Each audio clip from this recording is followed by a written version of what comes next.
মেয়েদের এত জেদ ভালো নয়। কিসের দেমাগ এত? মেয়েরা একটু শান্তই ভালো, লক্ষ্মী দেবীর মতো। সব খাওয়া শেখ, কদিন পরেই পরের বাড়ি যাবি। তখন এত নাক সিটকালে কি দিয়ে ভাত খাবি? পা ছড়িয়ে বসে খাচ্ছিস?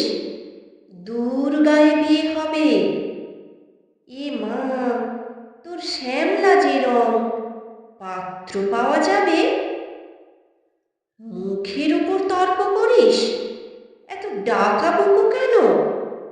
মেয়ে তো নয়, একেবারে ধানি লঙ্কাটি যেন।